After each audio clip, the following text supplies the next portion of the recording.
First, we are a Black Cosplay podcast. You're here with Dyson and The Cow Stealer. and first up, we're going to be talking about what's in store for Wabaco. I know we've been quiet on our Facebook page for the most part, and we're also going to be discussing, our next cons for next season and why we chose those cons specifically. And for today's podcast, the subject is going to be elitism in cosplay and convention hygiene. So we just jump right into it, tackling elitism with the cow stealer. Define elitism. Like cosplayers who are really good at cosplaying, to the point where everything's a competition for them. Just attending a convention is like, I'm cosplaying as the same thing as the other person. My costume's better. Let me bash them because theirs is not as good as mine, so on and so forth. Sure. So what, do you want me to give my opinion on it? Yes. Oh, well, excuse me. I mean, it's, okay, competition in some ways is a good thing, but there is, there's a limit. If you're doing it for the fun of it with a friend, that's perfectly fine to see who can, between the two of you who can do it better, and plus it builds, it helps build some type of sportsmanship, and then, look at yourself as like, okay, I did this, but I can also do this better. But there are those who take it to a whole nother level to where it's just like, now it's too much. What's the point of even bashing this person? Like, honestly, I get some people want the cos fame, but it's like, in life, what is it really going to get you? How many Jessica Negris can we actually say there are in the whole cosplay community, honestly? Yaya Hans. There's not that many. You have, so few and far in between. Like, what's the point? I get it that this is a hobby. You enjoy it. You love it. But if it's to the point where it's, Well, that's the thing, too, is for a lot of people that attend conventions, it's just that. It's just a hobby for them. Like, I understand the people who, it's more of like a career for them, you know what I mean? It's right. Like, okay, they're trying to establish their own brand. They're trying to sell prints, so on and so forth. They're guests and all that. But, like, just because that's what it is for you doesn't mean that's what it is for other people. Like, 9 times out of 10, people cosplay because, they love anime, they love the character, and what's the number one thing that most people who attend conventions say is they go to conventions because it's a form of escapism. They can escape their daily life. They can be around people who share the same interests as them, where they're not going to get bashed because, they're acting a certain way, or they're, like, really excited about this series that's coming out and they want to just talk about it. Like, I'm not being stifled for the interest, but, like... And then another thing, too, is if you are coming from, we'll say, like, the entire time you've been cosplaying, you've just been competing in cosplay contests, like, you participate in the World Cosplay Summit and things like that. Alright, cool, it's nice, that's fine, but keep in mind that that's not what's going on at this convention. You're not here for a competition, you're not here to compete. Like, okay, if you're in a masquerade, yeah, but that doesn't mean you need to be an elitist. Like, I've seen 3 Haruko's for, FLCL. One was, we call, the elitist cosplayer, and the other 2 were just kind of like, no-name right. cosplayers, and this person is just straight up throwing a tantrum because the no-name cosplayer, their costume is more put together than theirs. Like, it's right. a million times better. Everybody wants pictures. Everybody's, complimenting them and clapping, and I've seen this person, like, they straight up just took their wig off, their guitar and everything, and just, like, threw it on the ground and stomped off, and the friends that was with this cosplayer, like, picked it up and followed behind them. I was like, really? You gotta act like a kid? Like, it's not that serious. No reason to be petty. Basically, if you're interfering with somebody else's, happiness or what they're doing, and you're bothering them, that is a problem. Man, I'm trying to think of another good example of this. Okay, I don't want to use Heroes of Cosplay as an example, but it would be a decent example. But here we'll go with it. We'll go with it this way too as well. In terms of photography, just because there is a popular cosplayer at a convention, it doesn't necessarily mean that they are the best cosplayer there. Because for whatever reason in the cosplay community, people think that popularity equals talent when it doesn't. No. Like, I can't stress it enough because it's too much. I mean, there is such thing as popularity for the wrong reasons. Yeah. I get any publicity is good publicity or any news is good news. And it's like, is it really? Yeah, and then the issue that goes along with it too is like you have these up and comers who want to be cos famous, and they're seeing the way that their favorite cosplayers are acting, which is wrong, and they think that hey, if they replicate that behavior, that means that they're going to reach the same level of success in the cosplay community, which is not what you want to do. No, you're going to end up being on like like a Momoku or something.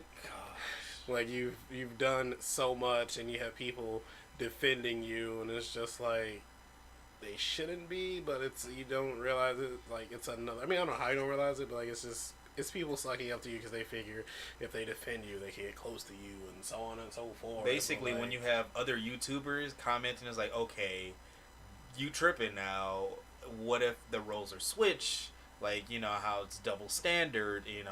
How some males can get away with things that females can, and vice versa. That's an issue. And when it becomes that public, there is a problem. And you don't want to be that problem. You don't want to be known as that problem. Do you really want to be famous for being a problem? Some people are. Some people are okay with that, and that's crazy. Yeah, some people feed off of negativity. But like that's just one example. But there was the people that do it were really taking into consideration how they're affecting con attendees. Because it's not even just the people that they're bashing or anything. It's like the people around them too. Like if you're sitting there witnessing this, person's probably gonna think like, man, I don't know if I want to come to this convention if this is how people are gonna act. Because there's a fair amount of people who aren't gonna look at it as I'm not gonna let a couple bad apples ruin everything, like ruin the bunch. But there's more so people just like, oh, this one person did this whole con's ruined, I'm just gonna not attend this as a whole. Right. And like the cosplay community as a whole needs a reform. Whether or not it happens is up to those who participate in it, which we're attempting to do our part. But of course there's always going to be tons of people that are issues, so hopefully more people the bigger the community, step forward, the bigger the problem. Yeah, but well, we'll just leave it at that for now. We'll probably come back to it on a different podcast, but this first one's just going to be like short and straight to the point, and as time goes on they'll possibly get longer. So the next thing up on the docket is the docket. What? Yes, the docket, the discussion. What is in store for We Are Black Cosplay? I mean, we're currently working on a convention. That's in the works. Yeah, that's been in the works for a while. First started working on it like last year. Don't want like a dash con situation on our hands where it's like, let's not do that. Oh yeah, let's just throw a con together because we think this will be perfectly fine, and then everything just goes to shit. No, we're taking our time with it, planning out properly so that once it actually happens, everybody will find it enjoyable, and hopefully more people will attend it as time goes on. And then we still plan on doing the e-magazine for We Are Black Cosplay, and we also have a website on the way, so stay posted for that. Follow us on Facebook, Twitter, YouTube. We're going to be uploading more videos and everything there as well. Instagram. that's pretty much it for now. And then next year we've been this year we've been conducting a lot of interviews at our conventions we've been attending. But next year we're going to be probably tripling, if not quadrupling, the amount of people we've been interviewing. That way we can put that up everywhere, so you get perspective from all the different cosplayers, different walks of cosplay life. And then that's it for now. Like, we'll post, keep you updated. You ready for our next subject? Possible cons next year, or are we talking about? Yeah, crap. Yeah, cons next year. All right. Cons next year. So our current definite list is we're gonna be attending Dragon Con. We're gonna be doing YetiCon, Otakon. Were we going it? We're skipping Zap, right? I want to do Zap. I kind of want to do Zap. See, wait, when is Dice Show? November, December, January. It's a month difference. I mean, I'm down for Zap. I'm down for Zap. And then, Anime Zap. And then possibly Evil Con. We've heard a lot of positive things about it and it interested us. We want to branch out from our usual cons that we go to here in the Midwest and on the East Coast. Right. So possible Evil Con, and then everything in between that, the cons that haven't been finalized, will be announcing on the page and Instagram and stuff. So if we post and you're at that con, don't be afraid to message us, be like, hey, I'm here, interview me, take a picture. We'd love to. Please love don't. Interacting with. I mean, no, we're pretty open, and we're typically not busy when we're sober. So if you are around, please hit us up. We would love to interview you. We don't discriminate. Not that we're not. Oh my god! So we make it seem like we're decimated all week or something. No. Okay, we go to cons, we go to paneling stuff, we have fun, we do typical con things like drink. But I mean, we make sure we're taking care of business long beforehand. Pretty much. So hit us up. We do all the interviews majority of the time during the daytime. So pretty much anytime after maybe 8 or 9 p.m. As the we're drinking. What is it? What do we call it? I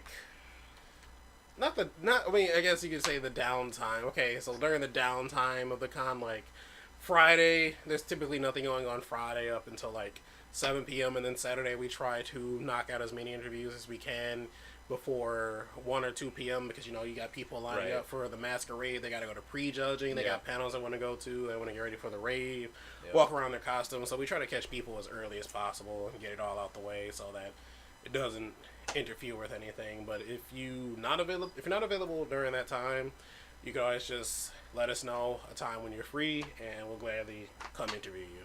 So Wablico is taking over Blue Mountain Resort in Canada, so we will be there. Just saying, it's nice up there, man. I've never been, but trust I'm ready me. to go. I the one time I actually went up there, it was just people were you did not meet one mean person. Seriously, I guess Canadian stereotypes are true. Hey, I didn't realize they actually say A up there until I saw there was a legit pizza said Canadian Pizza A. I was like, okay, that's a thing. Our final subject of the evening/morning, since it's currently 1 a.m. while we're recording this, is convention hygiene. Oh gosh, jeez Louise. For starters, in no way is cologne or any other type of body spray, Axe specifically, a substitute for a shower. No, please take a shower. If you are someone if you have a medical condition that causes you to be, allergic to most antiperspirants and deodorants, anything of that sort, that is perfectly fine. Then just ignore this. But to those of you that don't have this issue, please, for the love of God, make sure that you are showering every day of the con. No one wants to smell BO. It is a group of cosplayers and people in various layers of clothing. It's going to be hot. There's going to be a lot of people. Don't be one of those people that just leaves an odor so strong that someone wants to just pass out in the hallway or rip their nose off like it's some episode of Ed, Ed and Eddie or something. Like it's crucial that you do this. And then if you know that if you're like a heavy sweater or something like that, then please just make sure you bring extra pairs of clothes to a con. Bring some deodorant. Trust me. Bring deodorant. Bring antiperspirant. Bring extra pairs of clothes. Like it's not even just that. Like you may know that you may never know what may happen. You might be out to eat and you spill food in your clothes, and then you're just like, oh, well, now I have to walk around with a giant stain on my clothes or something crazy like that. But like comes in handy if you're sweating a lot at a con, you're running around, you feel gross. Go take a shower, put a new pair of clothes, done. You're good. Put on deodorant. Beautiful. You're not part of the problem. You're part of the solution. Trust me, we know about it. We're bigger size men, and we tend to sweat when it's hot. So when we do feel that way, we do usually take a shower and put on extra deodorant. Yes. Because we know how that smells. We don't want to smell like that. And then being as a big person, some people automatically, oh, he big, he must stink. So I'm like, I'm really extra cautious. So I have to be like, all right, check, we good. On top of this, it's not also on the con attendees. It's also on to staff to be knowing this too. Because I've only been to 2 cons where they were checking people. If somebody complained, it's like you need to go take a shower or something. They have fans going. I remember one year at ACEN, the game room was so musty. They sent everybody out. They opened the emergency exits and put those big ass fans in it and aired it out. And after that, they told people, like, if you smell, you cannot come in here. Can't be mad at that. I was like, yeah, you can't. It's like, if you're going to be sitting around playing, it's like, come on, this put on some deodorant. The amount of people, I've heard of people admit to not putting on deodorant or anything. Like, come on. Like, it's not hard to do. Make sure, you're brushing your teeth. Nobody wants some of that. Wash your private areas, please, because they do reek if you don't wash and you're sweaty. We don't want sweaty genitalia everywhere, please. That is freaking disgusting. Oh, and we know how some people get down at cons, so please wash up. On actually piggybacking off of that, while we're on that subject, if you are going to a convention and you know that you are going to be smashing someone, if you're going to be having sex, please be smart enough to bring some form of protection, because the amount of people that do just have unprotected sex at cons and have orgies and all this crap while smelling like they just got shit out by an elephant is ridiculous and gross. Not here to shame anybody. It's just hygiene. Listen, hygiene plays a big factor in conventions. As long as it's all consent and like that, please wash up. Don't nobody want to walk into an orgy and it smell like a bunch of 150 pounds of bounce that ass. It's disgusting. I was just saying, I'm all for it. If y'all down for it, cool, but it has to smell good. Or just with no odor is perfectly fine. 150 pounds of bounce that ass. Cause you don't want to be smelling like Respucia off a sunny day and she ain't put no deodorant on. You said Respucia, I was thinking of Norbit. Yeah, exacally. Why'd you say sunny day? Like a sunny day outside. Oh, you said on a sunny day. Oh, okay. Yeah. That went 165. How are you doing? Exactly. Also, don't forget, before you do anything in your hotel room, check your hotel room. Check your beds. If you have a headboard, check behind the headboard. Check the bathroom. Make sure that your sheets have been changed. Make sure that there is nothing behind the headboard. If you look behind the headboard and you see what looks like little red, like anything, there's a good chance that there might be bed bugs. We do not. What was that? Colossal Con last year. Bed bugs at one of the hotels, and thank God we weren't staying at that hotel. We just heard about it. Yeah, we had some of our friends end up staying in our room because they're like, yeah, their hotel room was like infested with bed bugs, and it's like, all right, that sucks. You travel like 6, 7, 8 hours to get to your hotel room. You think you can rest, and it's just like, oh yeah, by the way, here's a added surprise. Yeah, them suckers eat you up and then they, latch onto you and then spread. Yep. Almost like cockroaches. But anyway, yeah, make sure you're doing that, because so many people just, they get in the room and they just dive into the bed and pass out. Like, there's nothing wrong with checking, because a lot of times, too, hotels have a habit of keeping the same sheets on the bed if, nothing has been spilled on it or it's not something immediately noticeable. Be safe. Be clean, and everything in between. My name is not Mr. Clean, and you are no longer a teen. Yes, I did just do that. Alright. This man just shot me. I just want y'all to know that. Alright, so for now, we'll just leave it at that. And to those of you that may be a little offended by anything we said, again, we apologize. We don't mean to offend anybody. yeah, just hygiene and everything is important. We're looking out for y'all and the conventions. We want to make sure everybody has a good time. And nobody smells black dat booty. Okay.